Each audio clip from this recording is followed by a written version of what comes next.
할렐루야. 오늘도 새날을 주신 하나님을 찬양합니다. 오늘도 말씀을 나누는 이 시간 성령님께서 이 말씀이 이해되고 깨달아지는 놀라운 역사가 있게 해주시기를 주님의 이름으로 축원합니다. 오늘 우리에게 주시는 하나님 말씀은 전도서 8장 말씀입니다. 오늘은 1절, 2절 그리고 13절을 봉독해 드립니다. 하나님의 말씀을 경청하시기 바랍니다. 누가 지혜자와 같으며 누가 사물의 이치를 아는 자이냐? 사람의 지혜는 그의 얼굴에 광채가 나게 하나니 그의 얼굴에 사나운 것이 변하느니라. 내가 권하노라. 왕의 명령을 지키라. 이미 하나님을 가리켜 맹세하였음이라. 아멘. 13절입니다. 악인은 잘 되지 못하며 장수하지 못하고 그날이 그림자와 같으리니 이는 하나님을 경외하지 아니함이니라. 아멘. 자, 오늘도 이 말씀을 통해 우리에게 주신 하나님의 음성을 듣게 되길 바랍니다. 자, 어제 우리는 전도서 7장에서 허물을 극복하는 올바른 삶의 태도 두 가지를 살펴보았죠. 첫째는 좋은 기름보다 좋은 이름을 추구하라. 둘째는 잔치집보다 초상집에 가는 삶이 되어야 한다. 그런 말씀을 나누었습니다. 오늘 8장에도요, 어제에 이어서 허물을 극복하는 두 가지 올바른 삶의 태도에 대해 교훈해 주고 있는데요. 우선 첫째는 하나님을 두려워하는 지도자에게 순종하는 것이 올바른 삶의 태도다라고 하는 것입니다. 2절에 보시면 내가 권하노라. 왕의 명령을 지키라. 이미 하나님을 가리켜 맹세하였음이라 그랬습니다. 왕의 명령을 지키라. 순종하라. 그러나 여러분, 왕의 명령이라고 무조건 다 따라야 하는 것은 아니겠죠. 잘못 따랐다가는 큰일 납니다. 쿠데타에 동원될 수도 있고 또 광주에서 학살을 행할 수도 있고요. 이런 여러 가지 죄악에 연루될 수 있기 때문에 왕의 명령이라고 무조건 다 따라야 하는 건 아닙니다만, 그러나 오늘 본문에서 전도자가 왕의 명령을 지켜라 라고 명령하는 이유가 있는데요. 그것은 그가 하나님 앞에서 맹세했기 때문이다 그랬습니다. 그가 하나님 앞에서 맹세했다는 것은 크게 두 가지를 의미하죠. 하나는 하나님을 진정한 왕으로 인정하는 겸손한 왕이라는 것입니다. 둘째로 그는 하나님의 명령에 순종하는 일꾼이라는 것이죠. 그래서 이처럼 겸손하게 하나님을 따르고 순종하는 왕이라면 우리도 하나님을 따르듯이 그 왕을 따르며 순종할 수 있을 것이다 라고 하는 것이죠. 문제는 그 사람이 하나님의 명령을 따르는 왕인지 어떻게 우리가 알 수 있겠습니까?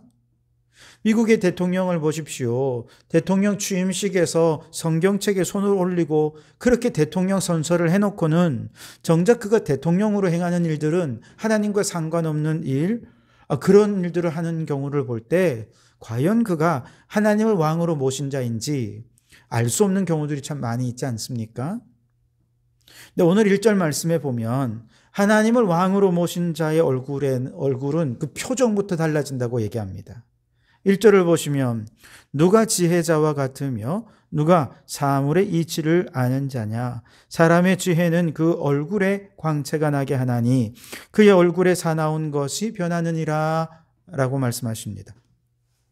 한 지도자가 그 얼굴을 사납게 해서 국민들에게 폭정을 일삼고 국민들을 위협하고 협박할 뿐만 아니라 국민들의 간절한 호소에 입을 틀어막고 아예 자신의 귀를 닫아버린 채 국민들의 얘기를 듣지 않고 소통하지 않으면서 화만 내기만 한다면 그가 하나님의 왕으로 인정받을 수 있겠습니까? 아니죠. 그는 하나님을 왕으로 인정하는 왕이 아닙니다. 자기가 하나님의 자리에 앉아있는 악한 왕이죠. 반면에 하나님을 진정한 왕으로 인정하는 지혜로운 왕은요, 얼굴 표정부터 달라집니다. 환해지고 광채가 납니다. 왜냐? 그 내면에서부터 하나님의 영으로 그 내면이 변화되어 있기 때문에 그렇습니다.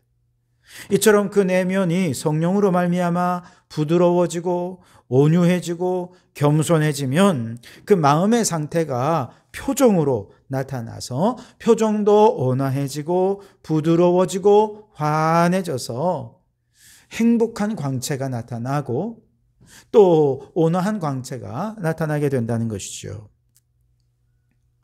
여러분, 우리 마음의 상태에 따라 우리 얼굴은 끊임없이 변하는 거 여러분 알고 계시지요? 레오나르도 다빈치의 작품 최후의 만찬이라는 작품을 아마 다 아실 겁니다. 1491년 새로 지어진 수도원의 벽화를 그릴 유명한 화가를 찾던 로마 교황청이 당시 이탈리아에서 명성이 높던 레오나르도 다빈치를 불러서 예수님과 제자들의 마지막 만찬의 광경을 벽화로 좀 그려주십시오 하고 부탁을 했다는 겁니다. 교황청으로부터 부탁을 받은 다빈치는 그때부터 그림의 모델로 쓰일 사람들을 찾아다니기 시작합니다. 그리고 오랜 시간 엄선한 끝에 1492년 예수님의 모습을 상징할 수 있는 정말 깨끗하고 선하게 생긴 19살의 한 젊은이를 찾게 되었고 본격적으로 작업에 착수할 수가 있었다는 것이죠. 그 후 6년 동안 예수님의 11명의 제자의 그림을 모두 다 완성한 다빈치는 이제 마지막으로 예수님을 팔아넘긴 배반자 가룟 유다의 모델을 찾아다니게 되었는데요. 다빈치가 가룟 유다의 모델을 찾는다 하는 소식을 들은 로마의 시장이 로마의 지하 감옥에 사형을 기다리고 있는 수백 명의 악랄한 죄수들이 있으니 그곳에서 한번 모델을 찾아보시오 제안을 했습니다. 다빈치는 로마의 가장 잔인하고 악랄한 살인을 저지른 저 사형수들의 감옥을 방문해서 그곳에서 사형을 기다리고 있는 여러 죄수들 중에 눈에 띄는 한 죄수를 모델로 선택했습니다. 모델을 불러서 유다의 그림을 완성한 이후에 그를 다시 감옥으로 돌려보내려고 통고를 했는데 갑자기 사형수가 다빈치 앞에 무릎을 꿇더니 자기를 모르겠냐는 것입니다. 다빈치는 당신같이 흉악한 사람을 내 인생에서 만나본 적이 없어. 그렇게 대답을 했는데 그가 완성된 최후의 만찬 속에 예수님을 가리키어 말하는 거예요.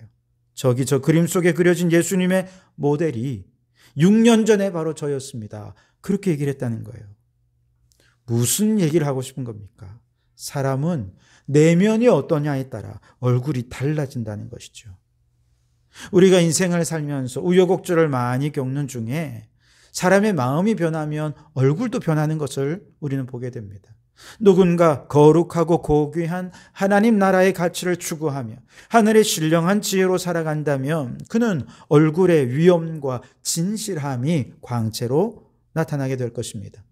반면에 온갖 탐욕과 집착, 이기적인 마음과 악한 것을 고집하는 마음으로 살아간다면 그 얼굴은 점점 어둡고 추한 모습으로 변해가서 정말 다빈치가 그 사람을 못 알아보았듯이 누구도 그를 못 알아볼 정도가 될 수 있을 거라는 거예요. 마찬가지입니다. 한 나라의 대통령의 마음속에 하나님을 모시고 하나님 앞에 겸손하게 하나님의 뜻을 구하며 하나님 나라를 구하는 성령 충만한 사람은 그 얼굴이 빛이 나고 그가 국민들을 위해 행하는 일들은 하나님의 사랑을 나타내는 일들이 될 것이라는 것이죠.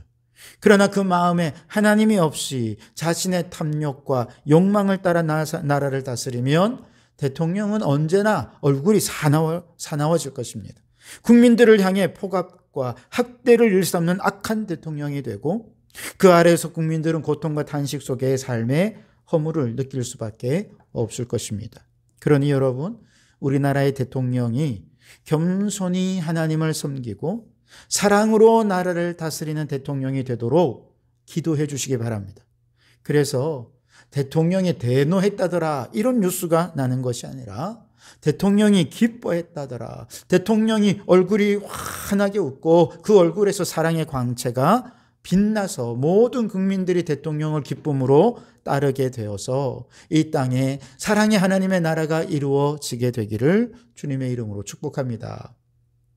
두 번째로, 선하게 대해 하나님은 반드시 심판하신다 라고 하는 믿음으로 살아가는 것, 이것이 허물을 극복하는 올바른 두 번째 삶의 태도라는 것이죠. 13절에 보시면 악인은 잘 되지 못하며 장수하지 못하고 그 날이 그림자와 같으리니 이는 하나님을 경외하지 아니함이니라 그랬습니다. 자, 악인의 심판을 확정적으로 선포하고 있죠.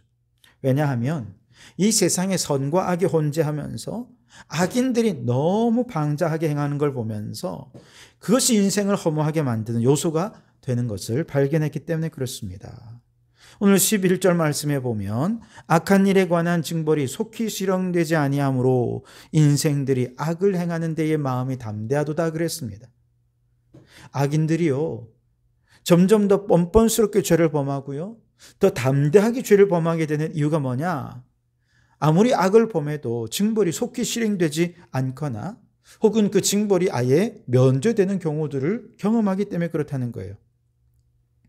이것은 죄인들 모두에게 해당되는 것이기도 하지만 주로 악한 통치자에게 더 분명히 적용되곤 합니다. 그들은 자신들이 곧 입법자인 양 행세하면서 무소불위의 권력을 휘두르고 아무 가책도 거리낌도 없이 행해요. 심지어 모든 죄악을 합법적인 방법으로 범하면서 법을 위반하지 않았으니 아무 문제가 없다. 그러면서 죄를 행하는데 더 뻔뻔해지고 더 대담해지게 되더라는 것이죠. 그러나 여러분, 과연 악을 저질러도 법망에만 걸리지 않으면 괜찮은 것입니까? 법의 심판을 피할 수만 있으면 괜찮은 건가요? 형벌을 면할 수만 있다면 모든 문제는 다 해결되는 것입니까?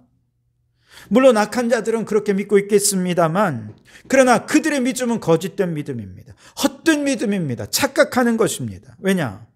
그들은 그들의 행사 하나하나를 지켜보시는 하나님, 장차 그들 앞에 서서 그들의 행위를 따라 심판하실 하나님을 보지 못하고 있기 때문에 그렇습니다.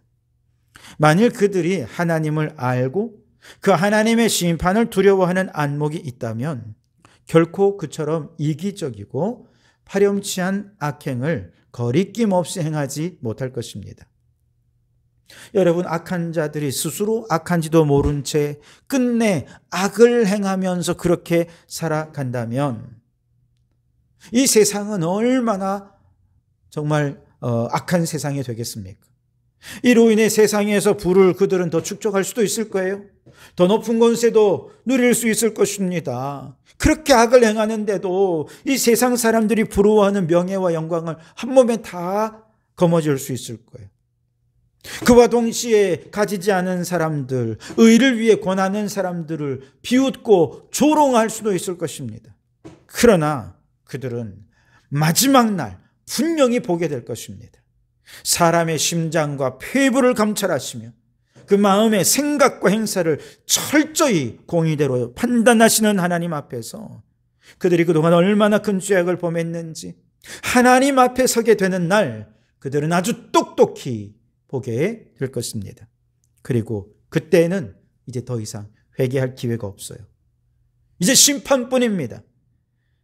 그리고 영원토록 바깥 어두운 곳에 슬피 울며 이를 가는 삶을 살게 될 것입니다. 여러분, 하나님께서는 하나님을 경외하는 자들을 잘 되게 하실 것입니다. 악인들은 반드시 잘 되지 못하게 하시고 장수하지 못하게 하시고 하나님의 심판을 면하지 못하게 하실 것입니다. 이와 같은 하나님의 종말적인 심판을 믿으시고 끝까지 선한 길, 믿음의 길을 걸어가는 우리 성도들이 되시기를 주님의 이름으로 축원합니다. 기도하겠습니다. 하나님, 우리나라 대통령이 하나님을 경외하는 겸손한 마음을 주시옵소서. 그래서 언제나 환한 얼굴로 국민들을 위로하고 낮은 곳에서 섬기며 사랑하는 중에 사랑으로 이 나라를 다스리는 대통령이 되게 해 주시옵소서. 하나님, 악인은 반드시 심판을 받고 선한 자는 반드시 복을 받게 될 것을 믿게 하옵소서.